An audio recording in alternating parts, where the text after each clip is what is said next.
اعوذ باللہ من الشیطان الرجیم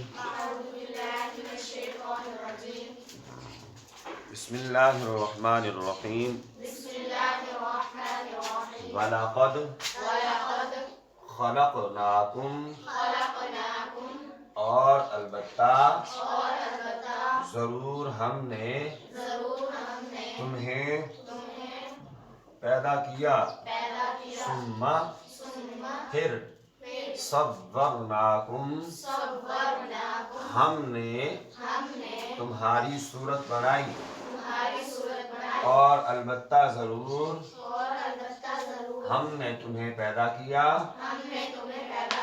پھر ہم نے تمہاری صورت بنائی ثم قلنا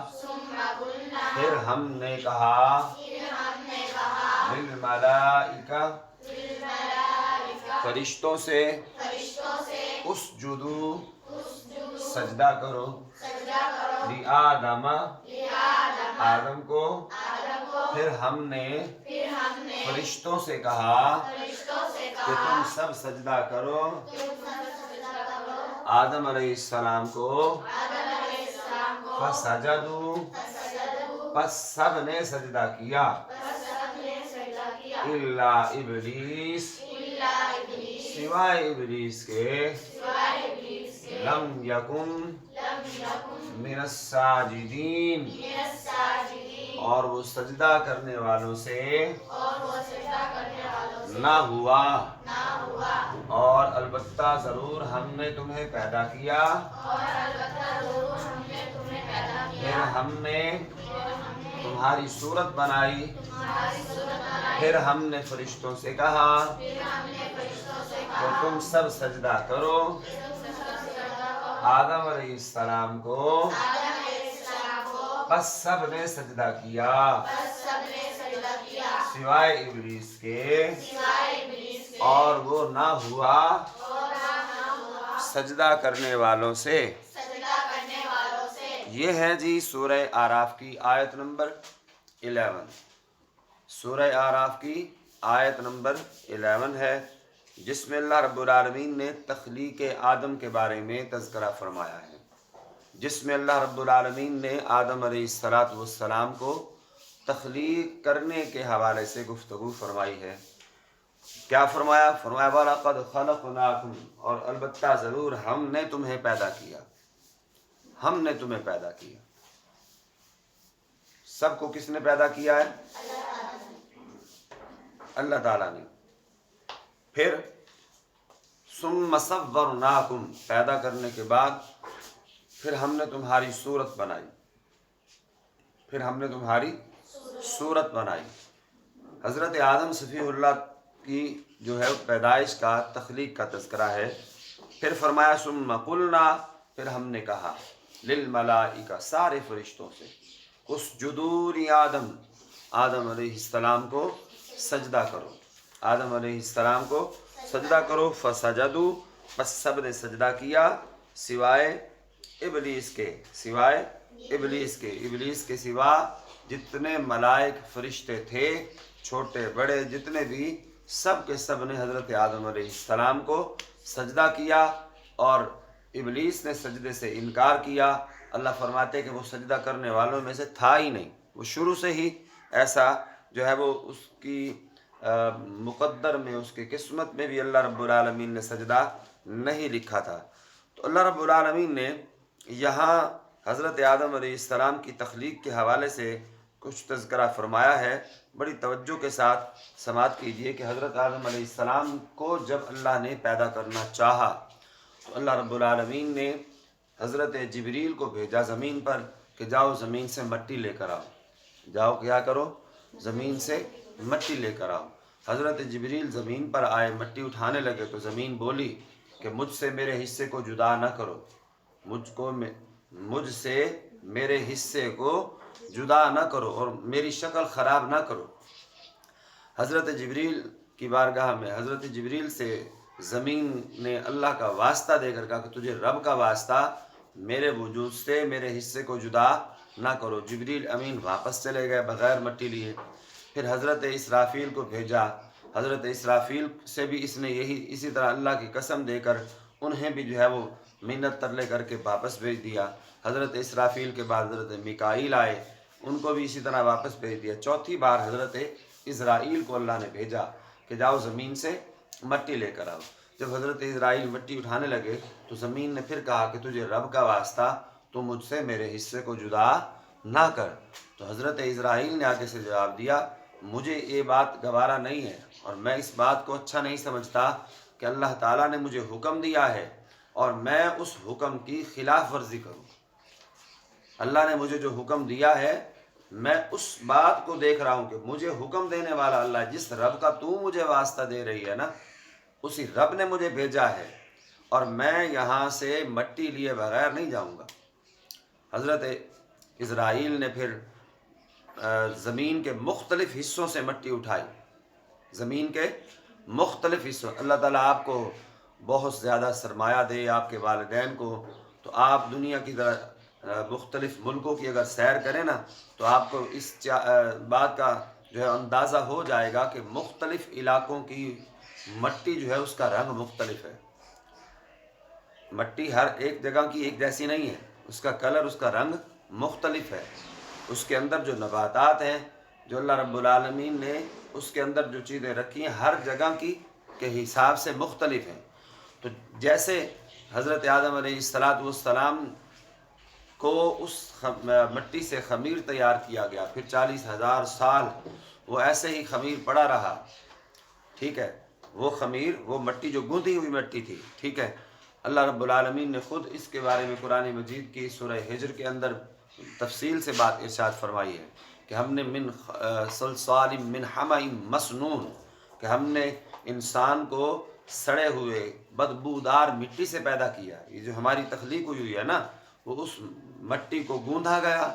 کافی عرصہ پڑی رہی، پڑی رہنے کے بعد جب وہ بدبودار ہوئی اس سے حضرت آدم کا پتلا بنایا گیا اور وہ پتلا 40,000 سال پڑا رہا۔ پھر اللہ تعالیٰ نے اس پہ روح پھونکی، پھر حضرت آدم علیہ السلام کی تخلیق ہوئی۔ حضرت آدم علیہ السلام کو جب پیدا کیا تو اس وقت اللہ رب العالمین نے سارے فرشتوں سے یہ حکم اللہ نے فرمایا کہ میں اپنا خلیفہ بنانا چاہتا ہوں۔ تو فرشتوں نے بھی یہ بات کہی کہ یا اللہ تو کیوں بنا رہا ہے اسے، تو اسے کیوں بنا رہا ہے جو زمین پر فساد کرے گا، جو خون خرابہ کرے گا۔ اللہ فرماتے ہیں کہ جو کچھ میں جانتا ہوں وہ تم نہیں جانتے، جو میں جانتا ہوں وہ تم نہیں جانتے۔ اللہ نے فرشتوں کو حکم دیا، فرشتوں نے حضرت آدم علیہ السلام کو سجدہ کیا۔ قرآن نے تذکرہ کر دیا واضح کہ فسجدوا، سب نے سجدہ کیا سوائے ایک کے، فسجدوا سب نے سجدہ کیا الا ابلیس، سوائے ابلیس کے۔ سارے کے سارے ملائک سربہ سجود ہوئے، حضرت آدم کو سجدہ کیا اور ابلیس نے سجدے سے انکار کیا۔ کیوں انکار کیا؟ کہتا ہے خلقہ من صلصال۔ اللہ رب العالمین کی بارگاہ میں حضرت آدم علیہ السلام کو جب تخلیق کر دیا، کہتا خلقتہ من نار، میں ذرا بھول گیا تھا، خلقتہ من نار۔ ابلیس نے کہا،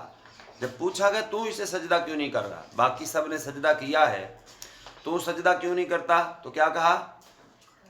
کہ ابلیس نے کیا کہا، خلقتہ من نار، اے اللہ تو نے مجھے آگ سے بنایا ہے، وخلقتہ من طین، اور اسے تو نے مٹی سے بنایا ہے، اسے تو نے مٹی سے بنایا ہے۔ تو مٹی جو ہے وہ افضل نہیں ہوتی، آگ افضل ہے، اعلیٰ ہے، مٹی افضل نہیں ہے، تو ایک اعلیٰ ادنے کو سجدہ نہیں کر سکتا، اس لیے میں نے سجدہ نہیں کرنا۔ اب اس نے یہ بات بھول گیا کہ حکم کون دے رہا ہے۔ یاد رکھیے گا، ابلیس کیا بھول گیا؟ یہ بات بھول گیا کہ حکم دینے والا کون ہے۔ اس نے یہ مٹی دیکھی ہے، مٹی کو دیکھا ہے اس نے، لیکن مٹی کو بنانے والا اللہ، آگ کو پیدا کرنے والا اللہ، ساری کائنات کا ذرہ ذرہ وہ اللہ کا پیدا کردہ ہے۔ اللہ تعالیٰ نے حکم دیا ہے، اس نے یہ نہیں دیکھا کہ مجھے حکم دینے والا کون ہے، سوائے اس بات کے، اس کے خمار اور تکبر کی وجہ سے اس نے اللہ کے حکم کا انکار کیا۔ جب اللہ کے حکم کا اس نے انکار کیا تو اللہ رب العالمین نے بدلے میں کیا ارشاد فرمایا کہ تو یہاں سے